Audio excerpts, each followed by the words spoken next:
Hello everyone, welcome to my new series talking about Classic WoW Best in Slot for PvP. This video is covering the Warlock and takes place in Phase 2 where you have access to Molten Core and the blue PvP gear. In this video I'm covering two different sets, and the differences between the two sets corresponds to what spec of Warlock you're playing. So you can really play either Destruction, Affliction, or Demonology for PvP very effectively. And there's this set, which I would say is best in slot for Destruction Warlock. And then the other set that I'm going to be talking about is more geared for Affliction or Demonology. The main differences between the two sets is different set bonuses. So in this gear set, we're going to be getting the 4-piece for PvP gear, getting the 2-set increased damage, and then the 4-set reducing the casting time of our Immolate by 0.2 seconds. And then we also get the 3-set for the Tier 1, giving us a 15% more effectiveness for our Drain Life and Drain Mana. However, in the next set, we're not going for the 4-set PvP gear, but we're instead going to get the 5-set for Tier 1. And I'm going to kind of explain the differences with that as I get to the other set later on. But before I go too in depth on the main gear pieces, so I'm kind of thinking of like how you see Fell Heart Raiment 3 out of 8. So the 8 main pieces of gear that contribute to set bonuses being the belt, bracers, gloves, pants, robes, shoulders, helm, and feet. First, I'm going to discuss all of the other pieces of gear because those don't really contribute to set bonuses, so it's a little more set in stone what you want. So let's just start left to right and move on down and kind of talk about each piece. So for this set, your best in slot necklace is certainly Choker the Firelord. It's 34 damage, 7 stam, 7 int. However, you may not have this. A lot of casters want it. Well, every caster wants it, and it drops off Ragnaros. So let's look at a couple alternatives. If you don't have this, I would say that the next best is Choker of Enlightenment. This is also from Molten Core, but it's just pretty much a worse version of Choker the Firelord. You'll see you do gain some things. You gain 2 stamina, 3 intellect, 10 spirit, but you lose 16 spell damage. So this is just a worse version of Choker the Firelord, really, but it may be easier to get because this is no one's best in slot for PvE, whereas Choker the Firelord is every caster's best in slot for PvE. So this is the viable alternative for sure, but it's just not quite as good. Another good necklace is Star of Mysteria. So in PvP, you want 6% hit. And in this set, we're not even really close to it. We actually only have 1% hit. But as the phases go on, we can get PvP hit cap much more easily. But this neck does help with that. It gives you the 1% hit, and it still has good stam and spirit, but it has no spell damage. So I would say this is worse than both the rating necks, but this is a good neck as well. Moving down to Cloak. The best is Saffron Drape from Nixia. 10 stam, 17 int, 14 spell damage. It's a very good cloak. However, another cloak that is good as well and much easier to attain is the Frostwolf Advisor cloak. This gives 10 stam and still that 14 spell damage. It's just it's worse because it has no intellect, and but it does have 1 more stamina. But I would say that's not worth the 17 intellect on the Saffron Drape. But this is very easy to get. You just need a little bit of AV rep, and then you could just purchase it for a few gold. Good alternative. I would not really get any other cloak because this one is so easy to attain. And I would say it's your second best PvP cloak. Moving down, we go to the rings. So I would say best in slot, especially for destruction where you really want to gear for damage, is double ring of spell power. However, neither of these sets I use double ring of spell power because if you're in like a loot council guild, it makes sense for the Loot Council not to give anyone 2 of these until every caster has 1 due to the rings available in BWL. So for each of these sets, I'm just using 1 ring of spell power, but I would say 2 of these is your best. Even though it has no stats like stamina, intellect, the 33 spell damage is just a lot of damage on a ring. For destruction, I would say your second best ring, also easy to attain, luckily, is the Flaming Band. So this drops from the first boss of Ubers, and it doesn't necessarily roll up the Eagle, that's the best, but personally on my Warlock I have up the Owl, which is intellect and spirit, so not quite as good, but you'll see it gives you 6 of 2 different stats, and it gives you 24 fire damage. And as a destruction Warlock, you're primarily casting fire spells, so I would say that this is probably your second best ring due to having the second highest amount of damage and still coming with some good stats.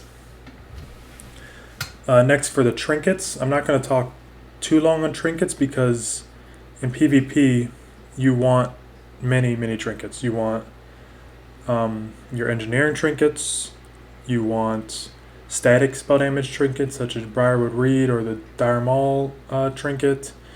You want on-use damage trinkets such as Toep, and there's many utility trinkets such as these 2. I just put these as placeholders because I would say if I had every trinket in the game, these are the 2 I would probably use if I had everything on cooldown in most circumstances. Tidal Charm for sure, and then either AGM or I would say Toep, your next best. Arguably better than this, especially for destruction where you really want to burst people down, but like I said, I'm not going to talk too much on trinkets because there's just so many and you cycle between them. Next for the weapons, for the wand, I would say this is your best because it has good stam, good intellect, and the most valuable thing on this I would say is the 1.3 speed.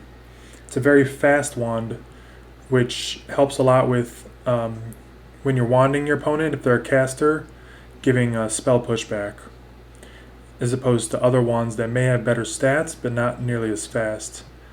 Another good wand that I like a lot is this one right here from Scholomance, Bone Creeper Stylus. I would say that the stats on this are better.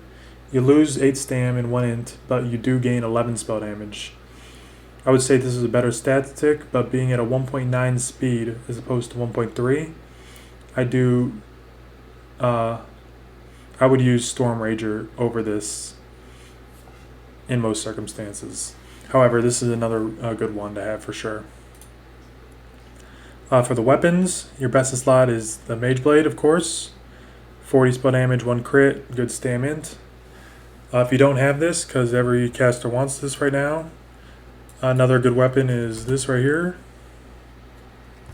The other MC Spellblade. Sorcerer's Dagger, it's just pretty considerably worse, but if you don't have Mage Blade, this is your next best. Still gives you good stamina, intellect, and 20 damage, but you're missing the crit and you're missing out on 20 damage. If you don't have either of these, there's a variety of Spellblades that you can get from dungeons as well, but one of these 2 is really what you want. I try my best to avoid using a staff in PvP because then you don't have access to so many good offhands. This right here is what I would say is your best offhand that isn't an on-use. So you want to use a one-hander offhand because of offhands such as the Furbog Medicine Pouch, the Skull of Impending Doom, your Warlock Spellstone is very nice, or the offhand that summons a skeleton from Onyxia or Stratholme is very good as well. For that reason, I'm cycling my offhands a lot, but if I just want a stat offhand, this is the one I would use for sure. It's from AV Exalted, not too hard to get, and it gives you 33 damage. There is another offhand from AV Exalted that I see way more often, but I wish I didn't because it's a trap. And it's here, Tome of Shadow Force.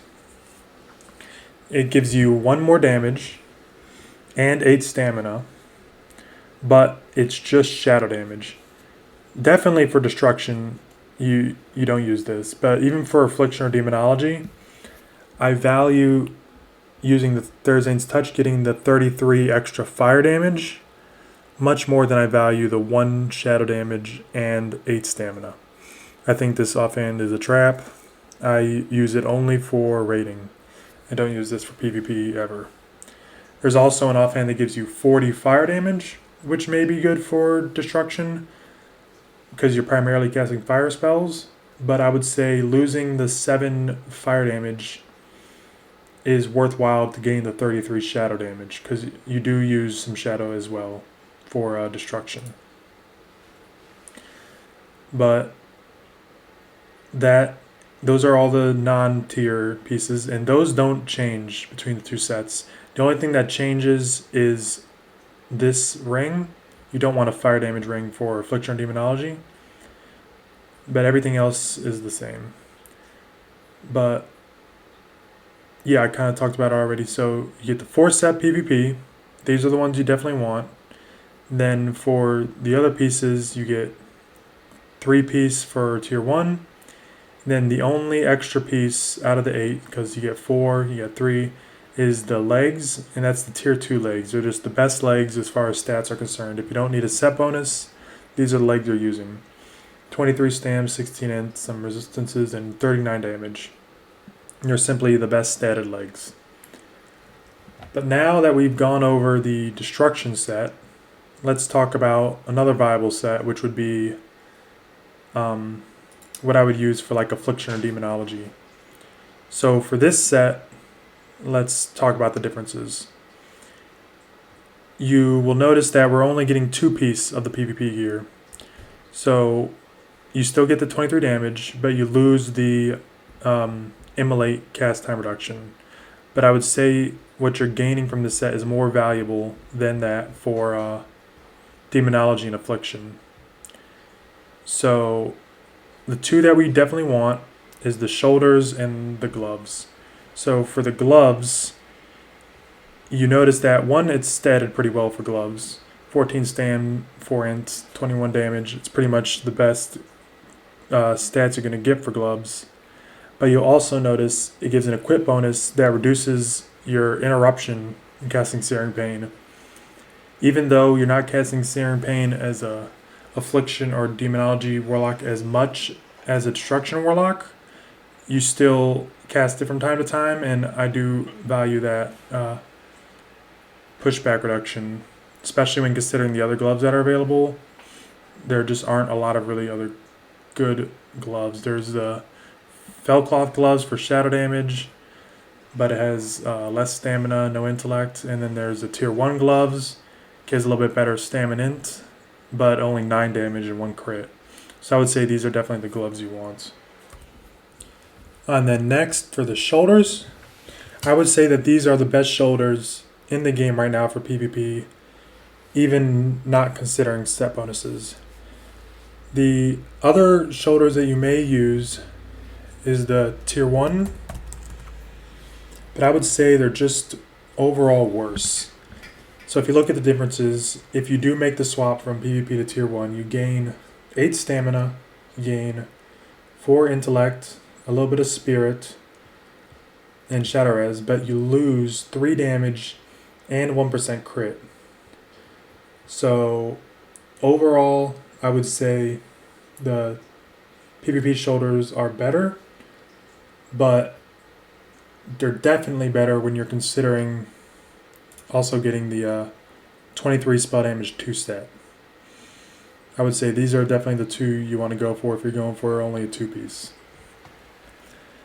But then let's look at what other swaps we made. So we went for tier 2 helm instead of the blue PvP helm. Now what's the difference? I would say the stats on the tier 2 are better because instead of 21 stam 18 int, you get 26 stam 16 int. You also get some spirit, frost and fire, or frost and shadow resistance. And you gain 11 more spell damage because these just have 21. These have 32. You lose the 1% crit, but for Demonology in particular, and but also Affliction, I value crit less than like a Destruction Warlock. I would say you really want to stack the stats like Stam Int and like Shadow damage or just spell damage instead of crit is still nice, but you're not casting like the Destruction Warlock would be like Immolate, Conflag, Searing Pain a whole lot. You're more dotting and draining as a Demonology or Affliction Warlock. So I would say this is a better statted helm for PvP for those specs. And we don't need the helm because we're not going for 4 sets, so this is what I would use. Other swaps we make is the boots. These Fellheart slippers are very similar to the PvP ones, but I would say they're just slightly better, being 23 stam, 11 int, 18 damage, compared to 17 stam, 13 int, 18 damage.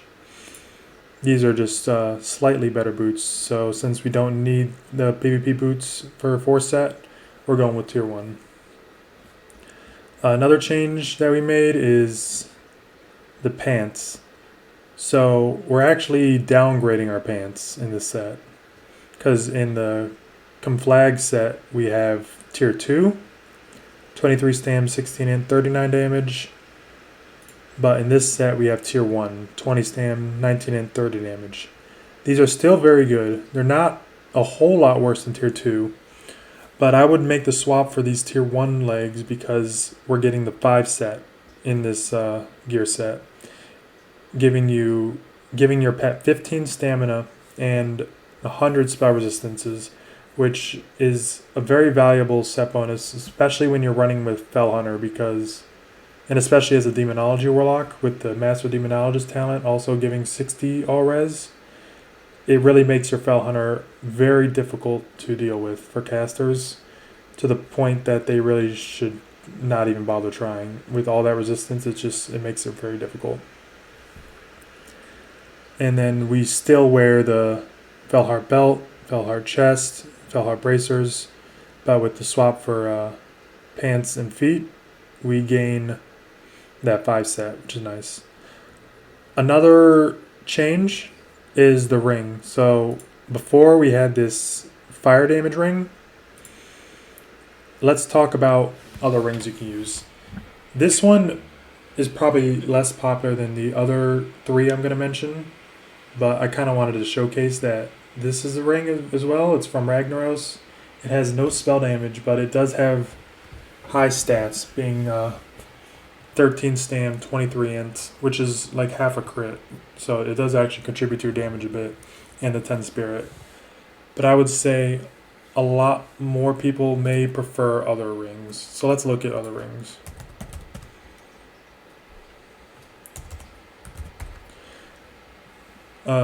So here's this. I have Orgrimmar. This is from a quest chain in BRD. It's pretty easy to attain. And it gives you no stamina, which kind of sucks, but it gives you 7 int, 4 spirit, and 18 spell damage. This is another good ring for PvP. Arguably the second best, next to Ring of Spell Power. But actually, not quite. Arguably the third best, because there's this. Maiden Circle. It's actually the same exact ring as the Orgrimmar ring, except it gives you 2 more spirit. It gives you 6 instead of 4. But this is a BOE and it's probably quite expensive. So I would just be satisfied with the Band of Orgrimmar instead of this, because the only difference is 2 spirit and this is just expensive.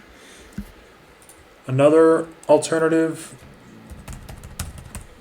is the Underworld Band. When compared to Maiden Circle, you gain 10 stamina and you lose 7 intellect, but that's a worthwhile trade.